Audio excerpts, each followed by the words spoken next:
Hello, everyone, and welcome to the Love Fruit podcast. And today we have another a fantastic guest, another legend in the raw foods world, the raw foods movement, and that's Kate Magic.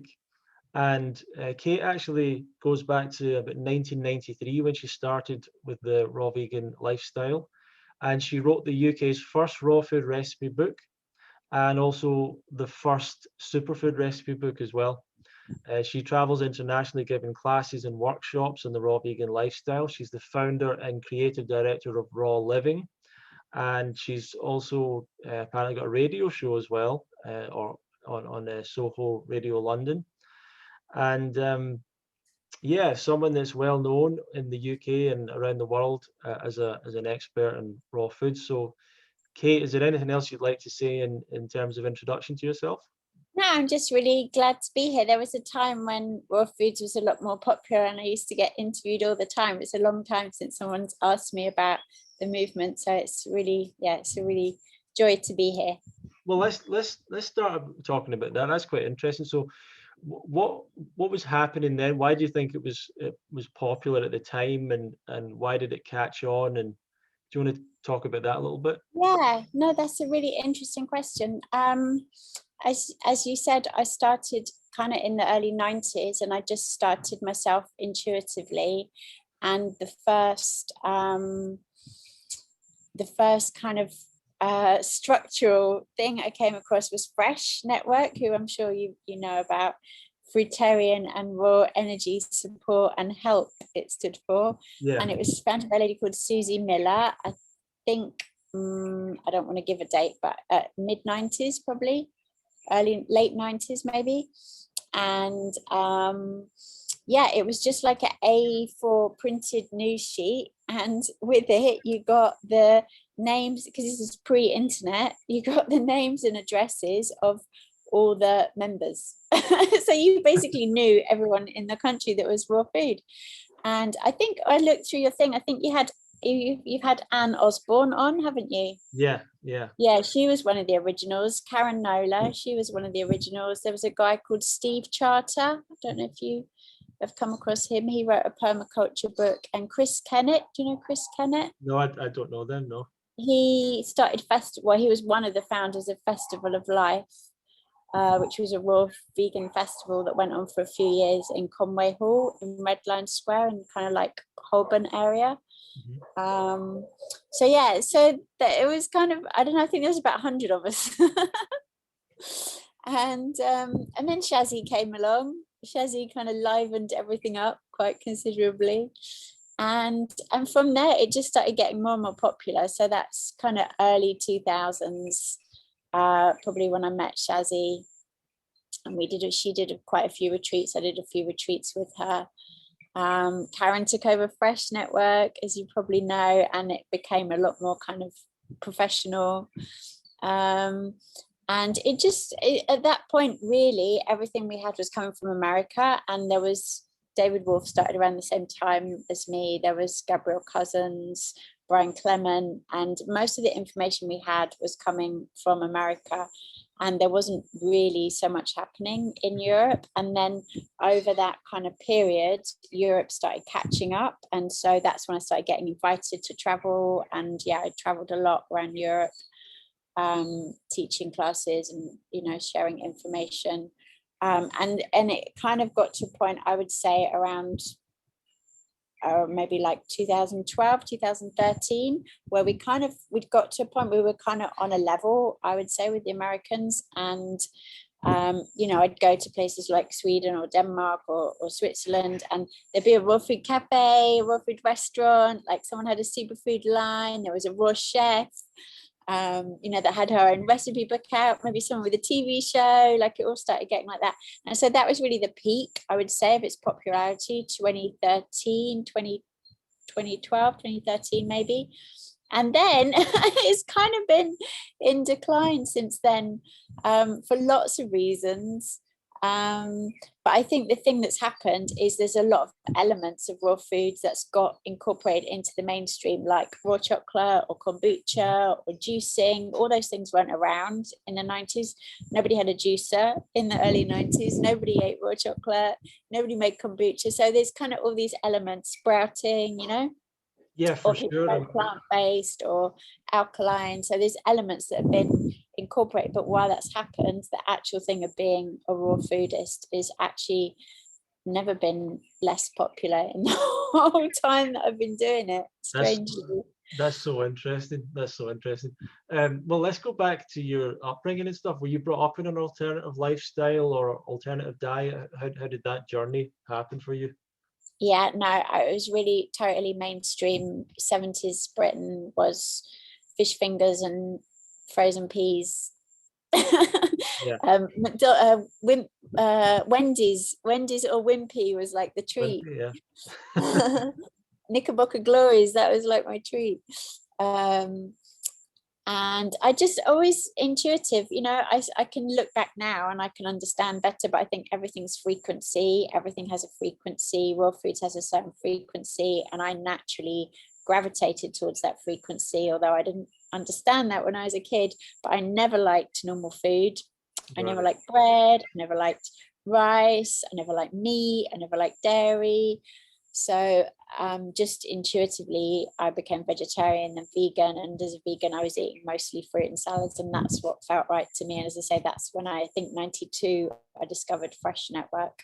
And that's when it all kind of solidified for me. But yeah, for me, it was just very intuitive. This is what feels right in my body. And this is what I like eating. And that's why it's been easy for me to stay it for this long, is because I just don't like the other stuff. Wow. It doesn't resonate with me. So it sounds like you were kind of, it almost sounds like you figured it out yourself. Is that the case? Or was there particular mentors or books or anything at the time that you were reading? Or how did you kind of learn about it? Yeah, when I used to do the lectures, I always used to kind of say, well, I was like a guinea pig, because I did all the experiments on myself. If I eat this, how do I feel if I eat that? You know, what happens? The books I had Victoria Skowronska's Survival into the 21st Century. Mm-hmm. And I had Anne Wigmore's Recipes for Longer Life. Yeah, those were the only two books I had. So yeah, it really was a journey of just, trial and error, really, and trying things out and working out what was sustainable. And then I had the kids. I had my first son in 1997. So that's when I really got into nutrition properly, and like, how do we do this sustainably? How do we make this really healthy? I learned a lot just from, you know, I long-term breastfed. So I breastfed or was pregnant for 10 years. Mm-hmm, mm-hmm. So my body was under a lot of strain that, I had to really make sure I was getting the right nutrition. Then obviously the responsibility of raising kids, I wanted to make sure I was getting it right. So that's an interesting question. Like, there's a lot of women seem to experience a different experience of pregnancy, labor, even menstruation and stuff on a raw diet. What's your thoughts about that? Yeah, well, it's all about toxicity in the body, isn't it? And it's about cleansing. And I'm really big into naturopathy. I'm really big into, you know, the whole kind of lifestyle of grounding and being in nature and hydration. So it's not just about the food, mm-hmm. but all the things we can do to cleanse and, cleanse and purify, Bernard Jensen said.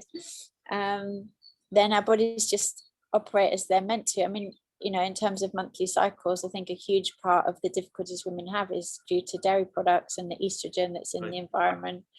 I mean, for me, it's all about listening to your body and really being able to tune into your body and your body's natural desires, what your body really needs to thrive. And that's, I think, it's always going to be organic and plant-based, and preferably raw. Awesome. Did you have any, for people that are trying to maybe transition to a raw diet, it sounds almost like you did it quite naturally, but did you have any struggles going back and forth when you were going towards raw foods? Yeah, I did it quite intuitively, like you say, but then when I had the kids and I was married, it was a different thing, because then that social aspect was a lot more prevalent, and I did kind of modify things. So basically, I would make a cooked when they were little. Well, not the boys were raised on raw, but with my partner, my husband, I would make a cooked dish and a raw dish, and he would eat a bit of cooked. He would eat a little bit of raw, and I would eat a little bit of cooked, and then it kind of, in the end, it became raw food as well. Excellent. But yeah, I mean, I always say, I think it's a journey. There is no destination, it's just a journey. So there's always going to be things that happen, and everyone has different circumstances. Like people get sick, or they have like a stressful event where they lose a family member, or they change their job, or all these things are going to bring stuff up for you. So it's very, very rare, if not unheard of, that someone just goes raw overnight and stays with it. You have to just kind of see it as a journey of listening to your body and just doing what's right for you.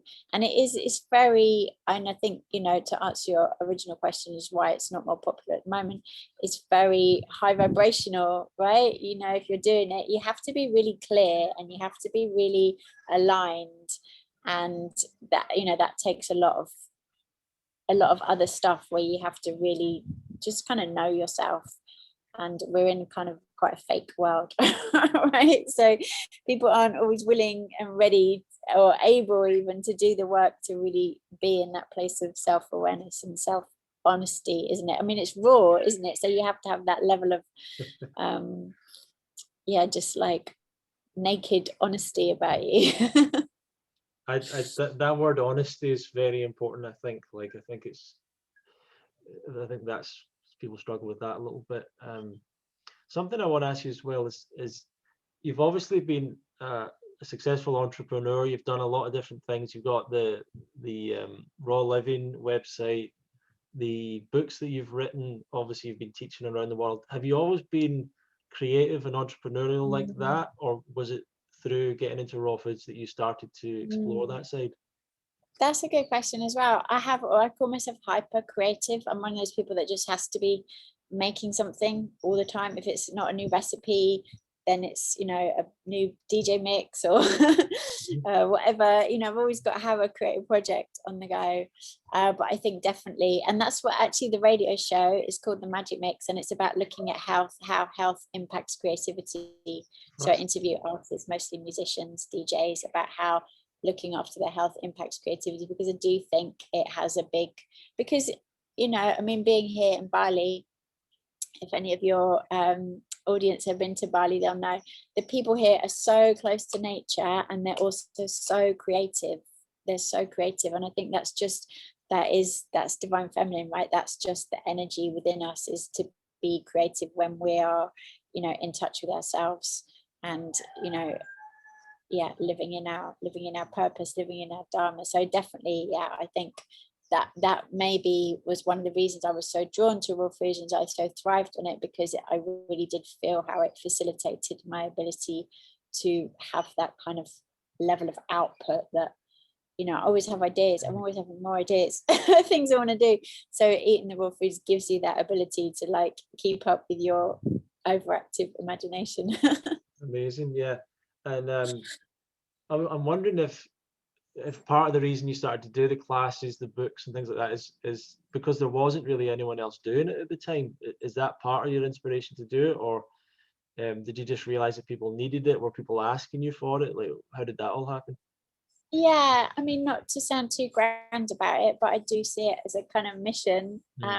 It was something that kind of happened to me in the beginning, rather than me going, oh, I'm gonna tell people about this. Is like, I've always been alternative, I've always been living holistically, and now that's a lot more common. But 30 years ago it was a lot more unusual. And so out of all the things I did, it was the food that people were always asking me about. So that's how it came about. And what were the first things you did? Was it potlucks? Was it classes? How did you get started with? I was feeding my kids, feeding my family, and writing down recipes. And people would say, oh, your raw food? What do you eat? And I would be like, well, we had a lasagna last night, or I made a chocolate torte. And they were like, what? How do you do that? And so I just started telling people about recipes. Yeah, I mean, there wasn't any recipe books, so I had the Anne Wigmore Recipes for a Longer Life. But if anyone knows that book, you know, it is, and I'm not exaggerating, it's like blend a cucumber and a tomato, and that's it is, and blend an apple and a banana, and that's dessert. And then it was the first book that really came out was the Giuliano book, which is called Raw, and that was, I think, 1999. And that was the first time I ever saw recipes for like raw bread or lasagna, stuff like that. So that was the kind of introduction of gourmet raw, because before that it was really super basic. There was his book, and there was also a lady called Naomi Shannon who was Hippocrates trained. I can't remember the title of her book, but they both came out in 1999. Hers might have been called Gourmet Raw. They were the first two books where it's like, wow, actual recipes. Yeah, and you also have a superfood book, and I think did that concept of superfoods, was that something that kind of started to come out at that time as well, or had that been around a little bit longer? Yeah, I mean, we have to give props to David, really. David Wolf, he was the king of the superfoods, and he was the one that started getting introduced to cacao and maca and goji berries. And then there was about maybe like 4 or 5 businesses that started all selling it in the UK. What year would that have been? Around 2002, I want to say. Yeah, around 2002. So there was us, there was Tree Harvest, there was Of the Earth, there was Creative Nature, and there was Shazzy's company Detox Your Well. So yeah, 4 of us, I think. And we were the only people in the UK where you could buy goji berries and maca. And yeah, we didn't even have chia. Yeah, it was just the next level, really. It was just the next level. It was just kind of evolution of, you know, if you're interested in raw, you're interested in feeling good, right? You want to feel the best you can feel. That's generally the motive for doing it. And so introduction to superfoods, which I don't really like the word superfoods, because it is a bit of a marketing term and it does put a lot of people off, but really what we're talking about is plant medicine, herbal medicine. So introducing these really powerful plants from China or India or South America is just really, taking that concept of how can I have the most energy and, you know, perform at the highest level, taking it to the next stage. Sure.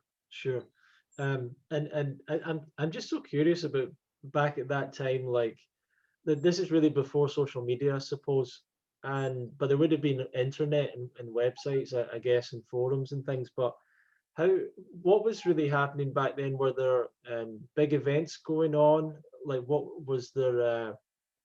I don't know, particular forums people were on. Like, how did the raw foods community sort of exist back then? It's a really good question. Well, you know, the internet was around, but people didn't use it in the same way. So there wasn't, I mean, obviously as time went on, there was forums and stuff, but back then it wasn't really. I think we had MySpace. MySpace was like the first way we like connected, but you had a website and people could email you, and then we just put on events. So you had to put on events. So that's why you know, I got invited to go everywhere, because we didn't have YouTube. So if people wanted to hear a lecture on raw foods, they had to physically go and hear it. So it's Festival of Life that I mentioned, and there was Funky Raw. You must have come across Funky Raw. So they did, that was Tish and Rob started it off, and Holly was a part of it as well, and I think maybe Steve Charter as well.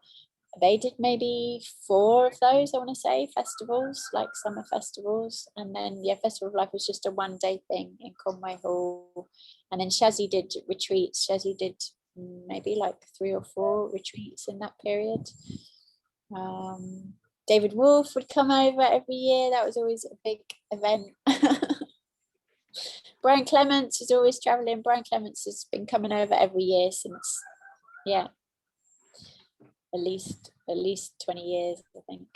Yeah, so what's been your experience with all these different people? I think you mentioned Shazzy. I don't know a lot about her actually, but David Wolf, Brian Clement, have you met all these people, worked with them, and what's your feeling about them all? Yeah, well, I mean, that's the thing. It's like you did feel at that point you knew everyone in the world who was raw food. Right. Because there wasn't a lot of us, and then it started getting more popular, and then there was a lot more American people doing it, and having the recipe books and stuff. But still, for a long time, I kind of did feel like I knew everyone in the world. It was a great feeling. It's kind of hard to, because of how the internet has changed how we communicate and relate to each other. It's kind of hard to imagine now, but you did kind of feel like, yeah, you were part of a tribe somehow. I mean, I think that's part of the reason why it kind of fell out of, there's lots of reasons why it stopped being so trendy, but part of it is just internal politics that happen with any scene. And the thing with the Americans is they tended to be more divisive. So there was a lot of contradictory information, not so much in Europe. People in Europe tended to kind of be saying the same kind of message. But in America, they were quite just like, there was the Brian Clements camp, which is really anti-cacao and anti-superfoods and anti-fruit. Oh, then you had Doug Graham, that was all fruit. I think they were anti-superfoods as well. Then you had David, who was all superfoods. And so there was different people that'd be like, you mustn't eat fruit, you must eat fruit, you must eat cacao, you must eat cacao. And for people that were just getting into it, A, it was a bit off-putting, and B, it was a bit confusing. So I think that just kind of, the egos. Yeah, that's so interesting. Yeah, it's so interesting that everyone's trying to find their own little position, their own niche, their own share of the pie or whatever. Yeah. And it does seem to ruin things a little bit. If people did come together a bit more, it seems like everything would grow a lot. But yeah, I see your point there. I've seen that in the movement quite a lot as well, of things growing and then breaking apart because everyone's got these like slight differences of opinion. Yeah. And I think people do find it hard, like, to try and scratch out a living in the raw foods world, and they kind of all try and have their own piece of that, whatever. And I do think that it doesn't help. I think if people actually work more together, that it would grow and be better for everyone. But yeah, it's funny. What's your kind of, if you're to explain raw foods to people and the way you approach your lifestyle and the way you approach how you look after yourself with your health, what is your overall kind of philosophy about that? Well, basically, as you know, raw foods is foods that hasn't been heated over a certain temperature, and that's then preserves the enzymes, and the enzymes are the life force. They're the chi or the prana in the food. So when you have raw food, you're having the life force energy, you're having the chi and the prana, and that's why you feel more alive. Everything works better because you're getting that extra level of nutrient. Gabrielle Cousins calls it spiritual nutrition, right? You're getting that layer of nutrition that you don't get in cooked food. So that's really the premise, is we eat live food and we feel more alive. I do think like people don't need to be 100% raw to get the benefit, and I do think that if people just aim to have 50% raw in their diet, then they're going to feel so much better, have so much more energy, and that's like a really great place to start, because that, I think, was part of why it didn't sustain as well, because there was too many kind of extreme approaches where people's like I was saying, you have to do it like this, you have to do it like that, and then people try it for like a year or whatever, and then they get put off. They don't try it again. There's a big wave of people. First of all, I would say I'm a raw fooder, and people wouldn't know what that was. And then I would say I'm a raw fooder, and everyone would be like, "Oh, I've got a friend who's a raw fooder." And then it was, everyone, I was raw food, everyone would be like, oh, I used to do that, but it doesn't work. Or I had a friend that used to do it and it doesn't work. Yeah. So that's why when I'm teaching, it's listen to your body, because I do believe in this innate wisdom, this innate intelligence, this magic of the body. And it's about tuning into that and really connecting with that. And then your body tells you what you need. And actually, once your body knows that it can have high vibrational, raw, organic plant foods every day, that's what it wants. How important for you is the vegan aspect of it? Were you always a vegan before you went raw? Yeah, I've been vegan 32 years. Yeah, definitely. I do think there's something in the blood type thing though, because I am blood type A, and I believe Gabrielle Cousins is blood type A, and I want to say that I think David Wolf might be as well. So their blood type A is natural vegetarians. So yeah, I never liked, again, it's vibrational. It's, what's closest to source. Yeah, it's definitely for me. I don't actually think vegan is necessary for everyone. And I think some people do benefit from having raw, organic dairy products like yogurts and cheeses, if they've been made by happy cows and sheep. I think maybe some people, or goats, some people can benefit from that, but definitely personally, yeah, I'm fully vegan, and yeah, it's really important to me. You use the words like high vibrational a lot, and vibration, and have you always been kind of on at the same time, like a spiritual path? Is that something you've explored a lot? Yeah, absolutely. And I thought that everyone who is into raw foods was, and then I found out the hard way that they weren't. But I thought that's why we all did raw foods, is to get that sense of spiritual connection. Like that's definitely the biggest aspect for me. Is that something from a young age for yourself? Yeah. And how do you, is that meditation, yoga? Is it a connection of all sorts of things, or how do you? Yeah, it's just an awareness of a force greater than myself at work in my life, and a connection to like the non-physical, like the unseen realms, just being aware of whatever you want to call them, angels, guides, higher forces, in being in communication with them and seeing their work in my life and in the world. We all have that. We're just not all aware of it. Excellent. So you've obviously been around a lot of raw foodists, a lot of raw vegans, a lot of people trying to be raw as well. What's your general advice for people that are kind of starting off on this path? Yeah, I think, like I said, to aim low. So be really realistic about what you can do. And it's better to say, okay, I'm just going to eat raw breakfast, raw lunch, do the raw to four thing, or I'm just gonna make sure I juice every day and have some fermented foods and some sprouts every day. Like, just be really realistic, because when you achieve your goals, then you feel good about yourself, and then your body is naturally going to be like, oh well, I like this, I'm going to have more. Whereas when you set yourself unrealistic goals and be like, I have to be 100% raw, I have to do this, then you are going to have that kind of pushback, and that's not going to be so good. So yeah, just really see it as a journey. I mean, it is a cliche, but it's so true. There's a prayer. I don't know if you can hear, they're doing the prayer right now. Yeah. It's sunset, so it might be starting to get dark, but yeah, they just do the prayer at sunset. I mean, you're in Yeah, Bali. it's a journey. It's a journey of listening to your body. That's what it is. It's a journey of listening to your body, and it's not that there's this food is wrong and this food is right, this food is better, this food is worse. It's just what's right for you personally right now, and that's going to change all the time. So it's just being aware of like, okay, this is working for me now, and is it working for me tomorrow? That's awesome. You're in Bali right now. It's a great place for raw vegans. I've heard. I've never been there.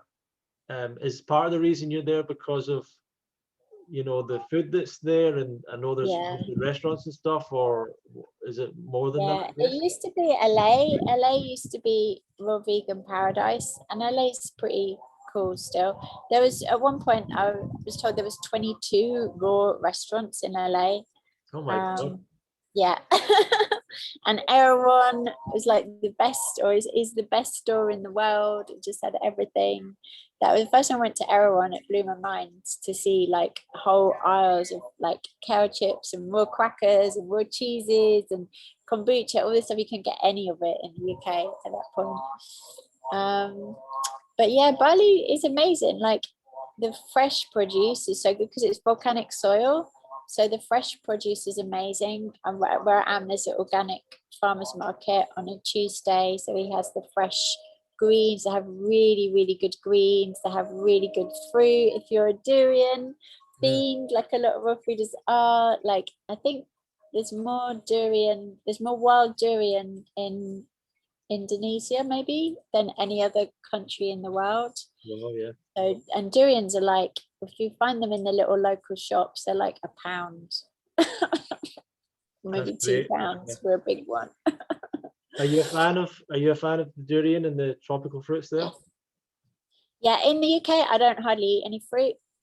But, you know, I think fruit quality is a big issue. But here, I love the papayas and I love the pink pitaya. And I do like the bananas here. I don't like normal bananas, but I like those little like tiny ones, you know. They have seeds. They have actual seeds. And yeah, I do love durian as well. When it was lockdown last year, the apocalypse, when it all happened, and I was like, I'm in Bali eating durian for breakfast every day. I must be doing something right. Yeah. What is a typical day? Let's take a typical day. Okay, in Bali it might be different. What's a typical day in Bali for you as a raw fooder? What's a typical day if you're somewhere like the UK or the US, for example? Yeah, it's not so different actually. You know, because there's the fresh produce, there's really good raw restaurants here as well. And yeah, you get really good quality raw food. So I do drink a lot. I think hydration's really key. I drink a lot of juices, coconut water, make my own kombucha. I drink a lot of herbal tea, like medicinal tea. Like I use the dried herbs, not tea bags, but like Ayurvedic or Chinese herbs. What else do I drink? There's something else.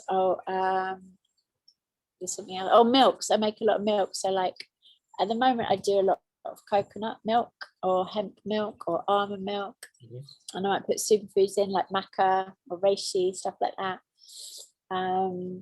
So yeah, I love my drinks. But then food wise, I don't tend to eat breakfast in the UK. I don't usually have breakfast here. I have some fruit, just a bit of fruit, not a lot. And then lunch is usually, I really love sandwiches. So I make crackers out of flax seeds. And then I'll make like, my favorite is like I make a tahini butter with like turmeric and stuff, or pesto I love. And then I put in avocado in the middle, or what else? Cheese. I make vegan cheese, raw cheese with sunflower seeds because I don't eat cashews. And maybe some sauerkraut or some sprouts. I do eat fermented food like a lot, and I do eat sprouts a lot. I think like fermented food and sprouts is like next level living food because it's like got even more enzymes and energy.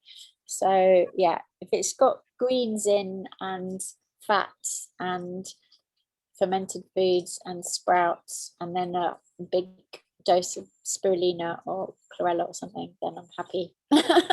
So, yeah, dinner if I'm just being basic, dinner will be something like that, like a salad. Or I do like make things like sometimes it's good to, you know, keep it interesting. So what did I make recently? I think at Christmas I was making shepherd's pie. I have this amazing raw vegan shepherd's pie recipe that I was making a few times. Or pizza, sometimes I do stuff like that. Do you have a favorite recipe? Well, I really love Korean food. I think I don't know if you know, but they have the Korean temple chefs. They're vegan temple chefs, and their philosophy is really similar to my philosophy of food. It's like food being a spiritual thing and like an offering to God. And so I think I was a Korean temple nun in a past life because I just love Korean food so much. So I make cauliflower rice, and then it's called bibimbap, the Korean dish, and then you have all these other bits on it like seaweed, kimchi, but then they make this sauce called gochujang, which is like this sauce with Korean chili, which is like, yeah, that's my favorite thing. It's the recipes on Cake Magic for the bibimbap. So yeah, that's my favorite thing, just something drowning in gochujang sauce. And do you have like recipes that you're famous for, or did you invent any of the raw food stuff? Do you have people that kind of talk to you about certain things that you've created? Yeah, I mean, me and Shazzy were the first people to kind of do raw chocolate. She wrote the book Naked Chocolate with David, and I wrote the Raw Magic book. So we were the first people to do raw, and I didn't do all the raw chocolate cakes. Just because we had those ingredients, and because we were both selling them, we had kind of easy access to them. So we kind of got to play with them a lot before other people did. So all those kind of superfood cake things, yeah. And then I had this one called Quantum Cake, which was like the craziest superfood laden raw chocolate cake you ever had. That was pretty legendary. Yeah. Have you had a lot of raw chocolate parties and stuff like that? Yeah. Let me ask you about LA. You talked about LA being like a center at the time for raw foods. Is that a place that you spent a lot of time in? Yeah, I love LA. Yeah. And do you have like a favorite restaurant, a favorite hangout spot there? Well, they're mostly closed, which is really sad, but I loved Annie Jubb's place, which was Life Food Organic. I love Annie Jubb, and I love her food. I don't know if you know Annie. Do you know Annie? I've heard the name, yeah. Yeah, she was partners with David Jubb, and they had Jubb's Longevity in New York in the 90s, and that was how people like Matthew Kenny and David Wolf, I don't know that necessarily discover raw food, but they were definitely going there, and that was part of their journey into raw food. And both Annie and David are really into the whole detoxification thing, and Annie's like queen of the liver flush. So I love Annie's work, and I love her food because when raw foods was kind of trendy and there was a lot of raw food restaurants, a lot of it was actually really indigestible, and there was like a lot of salt, like a lot of miso or liquid aminos, a lot of nuts, a lot of bad food combining, and you'd eat there and just not feel great afterwards. It was like, I'm eating at a raw food restaurant because I want to feel good, I didn't want to feel like bloated and gassy. So Annie's food was really good because it was really digestible. Also, I was really good friends with Sola in Iceland. She has got a chain of restaurants called Glow in Iceland. I haven't been to Iceland for a few years, but I used to go all the time. And her food is amazing as well. Sola's an amazing chef. Who else? Matt Amsden. That's probably my favorite recipe book, is Matt Amsden and Janabai. They had a place called Revolution, which was really beautiful, kind of more hippie kind of hangout place. And their second book, The Revolution Continues, is all the recipes from the restaurant, and that's a really, really good recipe book. Very cool. So I mean, you're kind of saying that you weren't as busy with doing raw food classes and stuff now. So what else do you do at the moment? How's your life kind of unfolded in the last few years? Yeah, well, I do think there'll be another wave. I think everything goes in waves, and there will be another point where raw foods gets really popular again. I do believe that. I do believe it is the dart of the future. So yeah, I mean, the business has continued to grow, although Brexit has been a bit of a dagger in our hearts. But is that the Raw Living? Yeah. Yeah, so that does take up a lot of my time. I'm DJing, I have a radio show which I love doing, and I teach yoga now as well. I do my yoga teacher training. I do a thing called Yoga Magic, where we like have a yoga class with a little kind of mini rave halfway through, which is really fun. I've been doing those online. Would you say that you kind of live your dream life? Yeah, I mean, right now, yeah, I would. Yeah. So there's a lot of people that want that. I mean, how do you how can people start with that? Like, how do people get to that point where they're sort of like where you're at, living your dream life? It's a really good question. It's just self-belief, really, and determination. And there's always going to be things that go wrong. You know, there's always going to be things that don't work out the way you want them to. There's always going to be things where you pour your heart and soul into it and it doesn't work, but you just keep going, and yeah, life never works out how you think it's going to work out. But if it comes back to that authenticity. I think it's alignment, it's inner alignment. When you're aligned with your higher self, with your higher purpose, then there's a force, there's a power to that which is greater than any kind of material circumstances that can get in your way. So it's just, always doing that, checking in. And also I do actually teach classes in like magical living, manifestation and stuff. A lot of it is gratitude. It's like, I feel like we're taught in the West, we're taught to be about what you can get, right? Everything's what can I get out of this person? What can I get out of this situation? What can I get out of life? And that actually makes you pretty miserable because it's like pretty draining and exhausting to always trying to be like get stuff.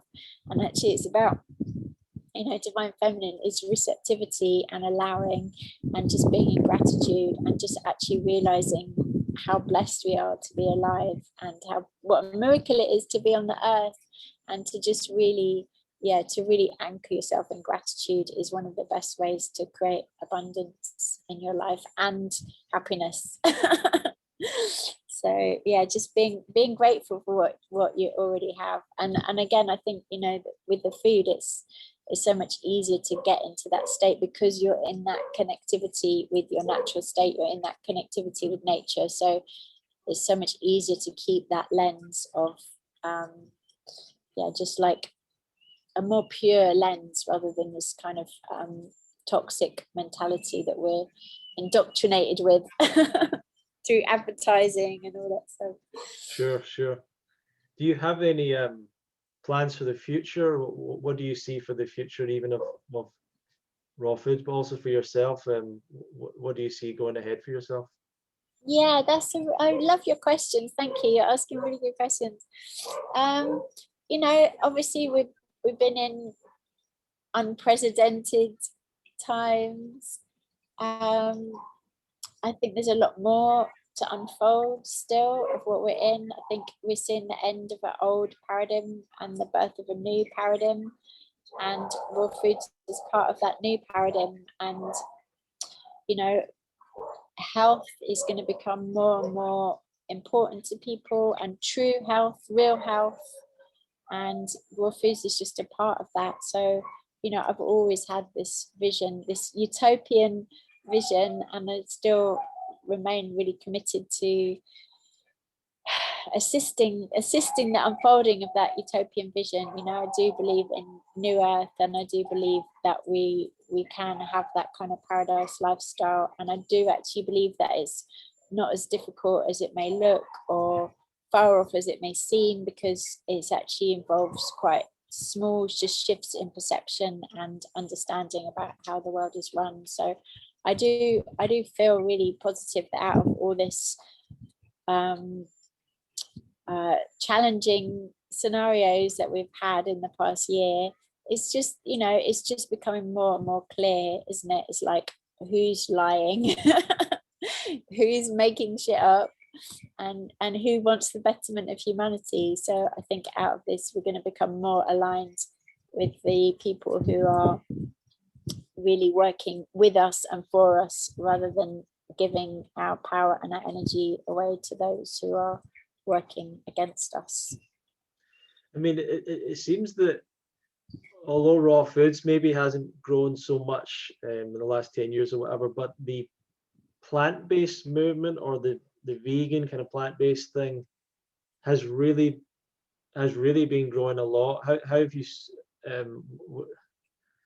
what do you think about that? And yeah, that's been amazing. Like, I moved back to London 4 years ago, and that's when it started happening. Is like places like Pret and Itsu have vegan dishes, and there's like juice bars around, and yeah. I mean, I think, you know, the whole labels thing isn't that helpful. So if people are just doing it because it's trendy, or they're doing it because you know, it's on offer, that's really good. So the more available it is, the more accessible it is, the better, because it's about being accessible to everyone and not feeling like people have to put that label on themselves. You know, I'm really happy, as we just discussed, I'm really happy to say I'm a vegan, and I'm really happy to carry that label, and I feel comfortable with that. But, you know, it's not for everyone. So if people have more opportunities to incorporate vegan foods and not necessarily label themselves in that way, that's going to be a good thing. It seems like the world is changing quite quickly with that, and do you get the feeling like this? Just very. Oh, sorry, I just froze. Yeah, you're back now. All right, sorry. I was saying, it really feels like there's quite a consciousness shift going on there, with just even the switch to more vegan foods, and I sort of feel like that's going to change very quickly, like potentially even like a very high amount of the population are going to start going plant-based over the next 10-20 years. What do you perceive about that? Yeah, I feel so as well, especially when you look at, like, my eldest son is 24. He's 24 this year. And his generation, you know, it's brilliant. It's so brilliant, because when he started living with friends, they were all going vegan. And, you know, he was living in South London, and there was loads of like places he could go and get vegan food. And that's like, with that generation, it's just really been normalized. So I think, yeah, for coming generations, it would just be more and more just part of normal life. Awesome. Well, Kate, where can people learn more about you, or follow you, or get in touch with you, etc.? So I'm really easy to find, because it's Kate Magic. So you can just look up Kate Magic. So the website is rawliving.co.uk. Used to be RawLiving.eu, but we're not allowed to be that anymore.